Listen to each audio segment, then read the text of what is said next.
Today, we're going to talk about something we've all wrestled with at some point. The line between kindness and being a pushover. It's a blurry line, isn't it? We all want to be good people, compassionate, generous, warm-hearted, but sometimes in the name of kindness, we find ourselves drained, resentful, and frankly, a little bit invisible. I've spent a lot of time thinking about this because for a long time, I didn't know the difference myself. I was raised to be polite, to be accommodating, to avoid conflict, but what happens when being kind starts to feel like self-betrayal? Let's start with a story. A few years ago, I met a woman, let's call her Sarah. Sarah was the kind of person you could count on. If you needed a ride to the airport at 5 a.m., Sarah would say yes. If your boss dumped extra work on you last minute, Sarah would stay late and finish it. If a friend forgot their wallet at lunch, Sarah was already paying the bill before they even asked. Sarah was kind. Everyone said so. But here's what people didn't see. Sarah was exhausted. She was frustrated. She was spread so thin trying to please everyone that she started losing pieces of herself.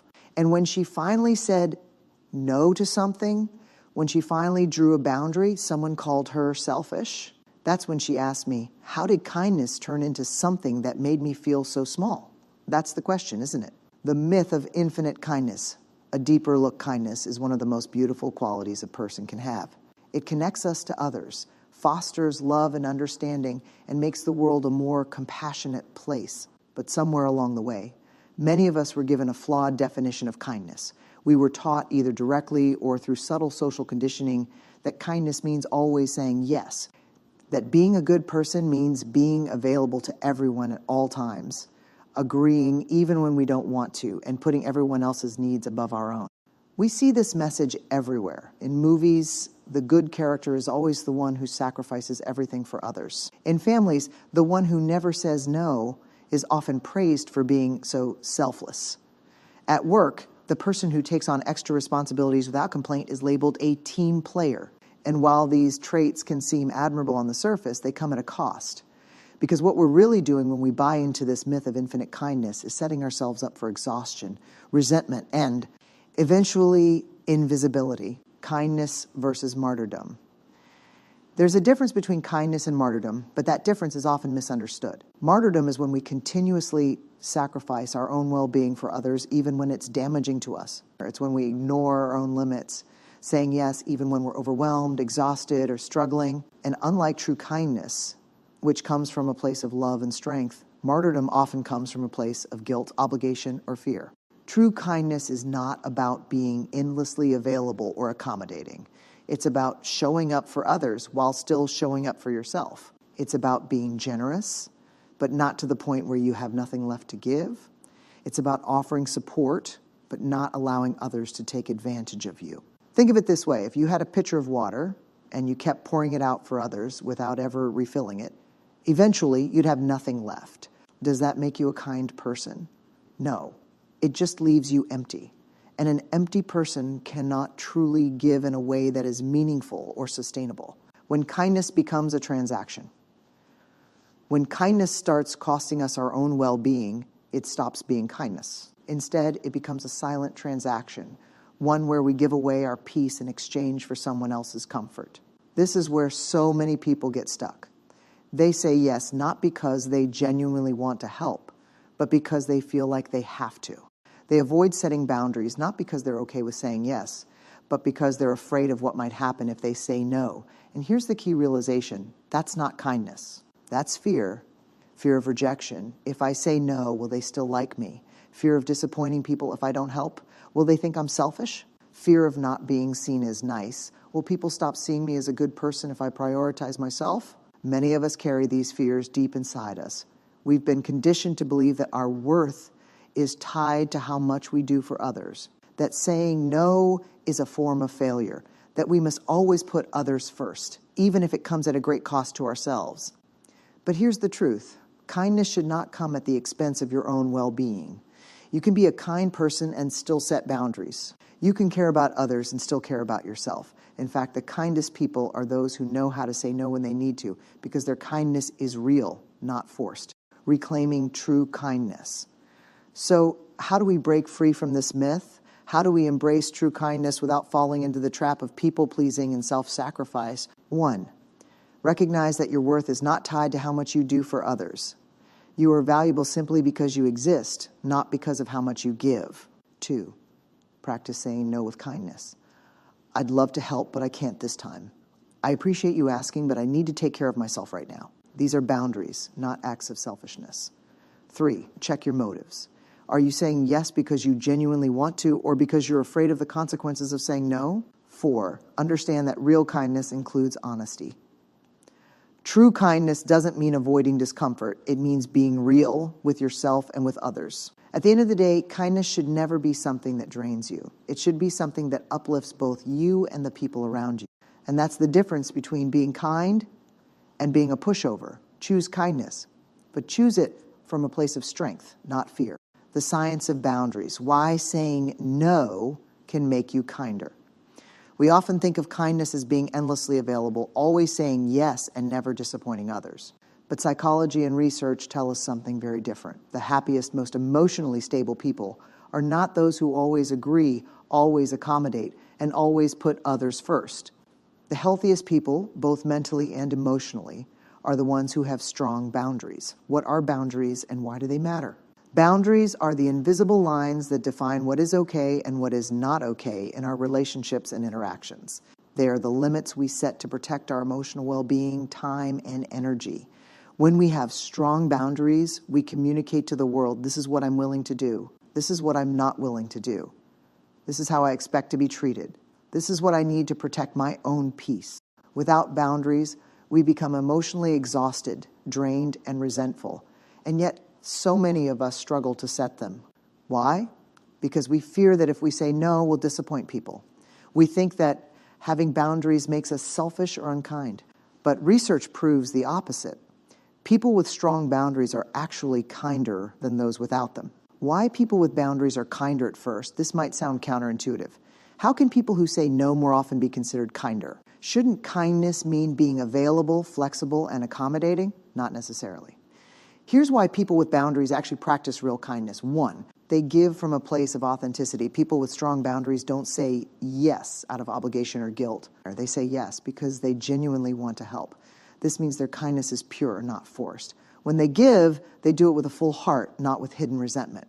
2, they give without expecting something in return. When someone without boundaries agrees to something they don't really want to do, there's often an unspoken expectation attached. I helped you, so now you owe me. This kind of transactional giving can lead to disappointment, frustration, and even passive aggressiveness. But people with boundaries don't fall into this trap. When they say yes, it's because they mean it, so there are no hidden strings attached. 3, they don't build resentment with every forced yes. Imagine this. You're overwhelmed with work. You haven't had a moment for yourself in weeks, and then someone asks for a favor. You don't want to do it, but you say yes anyway. Over time, this pattern builds frustration. The more you say yes out of obligation, the more resentment you feel toward the people asking for favors, even if they don't realize they're crossing a boundary. People with strong boundaries avoid this cycle. They say no when they need to, so their yeses are filled with joy, not resentment. 4, they are kind, but also honest. Many of us believe that kindness and honesty are in conflict with each other, but that's not true. In fact, kindness without honesty isn't kindness at all. It's avoidance. Think about it. If you always say yes to avoid upsetting people, is that real kindness? Or is it just a way to avoid difficult conversations? Is it kindness or is it fear? Let's reflect on a hard truth. Many times when we say yes to something we don't actually want to do, we're not doing it out of kindness. We're doing it out of fear. Fear of rejection. What if they don't like me anymore? Fear of disappointing someone. What if they think I'm selfish? Fear of conflict. I'd rather say yes than deal with an uncomfortable conversation, but true. Kindness doesn't come from fear. It comes from love. And love includes honesty. Love includes self-respect. Love includes knowing your limits and honoring them. A healthier approach to saying no. So how do we break free from the cycle of saying yes when we don't mean it? How do we set boundaries while still being kind and compassionate? Recognize that a no isn't a rejection. Saying no doesn't mean you don't care. It means you value your own well-being. If someone truly cares about you, they will respect your limits. If they don't, then the relationship was built on what you could do for them, not on who you are. 2, reframe how you see boundaries. Boundaries aren't about pushing people away. They're about creating healthier relationships. When you set boundaries, you're actually improving the quality of your connections, not damaging them. 3, practice saying no with kindness.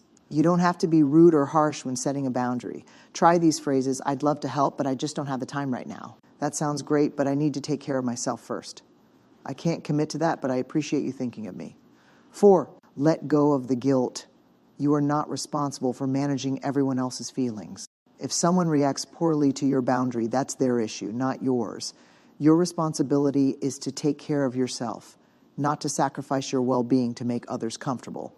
The power of a loving no. Why saying no can be an act of kindness. Saying no is one of the hardest skills to master in life. Most of us were taught, directly or indirectly, that saying yes makes us good, helpful, and kind, while saying no can feel selfish, rude, or uncaring. But that's simply not true. Learning to say no in a way that honors both ourselves and others is not just a skill, it's an act of self-respect and emotional intelligence. And here's the beautiful part: you don't have to say no with anger, defensiveness, or guilt. You can say no with love. What does a loving no look like? A loving no is one that is firm, honest, and kind. It acknowledges the request, expresses appreciation or care, but still maintains your boundary. Let's break down the examples in the original paragraph to see how this works. 1, no, I can't take on that extra project, but I appreciate you thinking of me. This response sets a clear boundary: I can't take on the project. It avoids unnecessary guilt or over-explaining. It expresses gratitude and acknowledges the request: I appreciate you thinking of me. 2, no, I can't make it tonight, but I'd love to see you another time. It clearly says no without justifying, I can't make it tonight. It reassures the person that they matter. I'd love to see you another time. It avoids shutting them down completely, offering an alternative. 3, no, I can't lend you money, but I care about you and hope you find a solution. This response maintains a firm boundary. I can't lend you money. It reassures the person that they are still valued. I care about you. It expresses empathy. I hope you find a solution, showing that saying no doesn't mean a lack of concern. These examples illustrate that saying no doesn't have to be cold, harsh, or dismissive. A loving no is about truth. Wrapped in kindness, it respects both your needs and the feelings of the other person. What a loving no doesn't include a loving no is free of 3 things. 1, hostility. You don't have to be aggressive or defensive. A simple, calm statement is enough. 2, guilt-ridden explanations. You don't need to over-explain or justify your no. A no with love stands on its own.